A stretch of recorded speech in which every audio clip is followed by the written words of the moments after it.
অর্ণব ভট্ট নির্বিকল্প প্রত্যক্ষ এবং সবিকল্প প্রত্যক্ষের লক্ষণে কি বলেছেন? নির্বিকল্পকের হচ্ছে নিষ্প্রকারকম জ্ঞানম নির্বিকল্পকম, নিষ্প্রকারকম জ্ঞানম নির্বিকল্পকম, আর সবিকল্পকের ঠিক উল্টো সপ্রকারকম জ্ঞানম সবিকল্পকম। এটার মানে কি? যদি তোমরা আগের দিনের যথার্থ অযথার্থ অনুভবের লক্ষণের ভিডিওটা দেখে থাকো, যদি না দেখে থাকো গিয়ে দেখে নেবে। সেখানে আমি প্রকার, এই নিষ্প্রকারকম, প্রকার শব্দটার মানে বুঝিয়েছিলাম। প্রকার শব্দটির মানে নৈয়ায়িক মানে নব্য নৈয়ায়িকরা করেছেন বিশেষণ। বিশেষণ কি? ঘটের ক্ষেত্রে ঘটত্ব, পটের ক্ষেত্রে পটত্ব।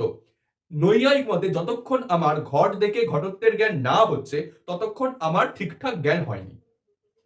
তো এইখানে এই বিষয়টার উপর ভিত্তি করে লক্ষণটা দিয়েছেন নিষ্প্রকারকম জ্ঞানম নির্বিকল্পকম।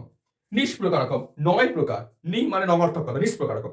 যে রকম প্রত্যক্ষে আমার প্রকারের বা বিশেষণের জ্ঞান হয়নি সেই প্রত্যক্ষকে বলা হয় নির্বিকল্প প্রত্যক্ষ। আর সপ্রকারকম মানে হচ্ছে যেটা আমার বিশেষণের জ্ঞান হয়েছে। ব্যাপারটা কিরকম? সাপোজ তুমি জীবনে কোনোদিনও মার্কার কি জিনিস দেখোনি, জীবনে কোনোদিনও দেখোনি। ফার্স্ট টাইম তোমার চোখের সামনে মার্কারটা এলো, ফার্স্ট টাইম তুমি দেখে কি এটাকে আইডেন্টিফাই করতে পারো এটা মার্কার? বড়জোর তুমি বলতে পারো পেনের মতোই দেখতে একটি বস্তু, ঠিক তো? তোমার তাহলে এখানে কি হলো? জাস্ট এইটা এক ঝলক তোমার চোখ বিষয়টার সাথে সন্নিকৃষ্ট, মানে সন্নিকর্ষ হলে এটা বলে সন্নিকৃষ্ট, সন্নিকর্ষ হলো, আর কিছু হয়নি।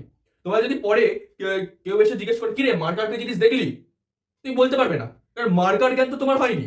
তোমার বড়জোর এটা জিনিসটা দেখেছো কিরকম দেখতে, আকার আকৃতি কাজ কি জানো, যেটাকেই যে মার্কার বলে এই জ্ঞান হয়নি। তাহলে মার্কারের যদি বিশেষণ বলি কি মার্কারত্ব, শুনতে খুব খারাপ লাগছে, মার্কারের মার্কারত্ব, এই জ্ঞানটা তোমার হয়নি, অর্থাৎ বিশেষণের জ্ঞানটা হয়নি। এইবার যখন সেই যে ব্যক্তি এসে তোমায় জিজ্ঞেস করলো সে যদি বুঝিয়ে দেয় এটিকে মার্কার বলে, দেন তোমার মার্কারত্বর জ্ঞান হলো। এইবার জীবনে যতবারই মার্কারটাকে তুমি আইডেন্টিফাই করে ফেলতে পারবে, দ্যাট ইজ মার্কার। এইবার এই যে ফার্স্ট টাইম কোনো জিনিস দেখে তোমার যে জ্ঞানটা এলো, মানে যখন মার্কার প্রথম দেখলে তুমি জানতে না মার্কার, এই টাইপের জ্ঞানটাকে বলে নির্বিকল্প জ্ঞান, নির্বিকল্প প্রত্যক্ষ। যেখানে বিষয়টার কোন রকম বিশেষণের জ্ঞান বা প্রকারের জ্ঞান তোমার হয়নি। তারপরে যখন বিশেষণের জ্ঞানটা আমার হয়ে যায় তখন সেটিকে বলা হয় সবিকল্পক। এই হচ্ছে নির্বিকল্পক আর সবিকল্পক প্রত্যক্ষ। আশা করি বোঝা গেছে, তোমাদের কোনো অসুবিধা হবে না পরীক্ষাতে লিখতে। এই হচ্ছে নির্বিকল্প বা সবিকল্প প্রত্যক্ষ এবং এর পার্থক্য।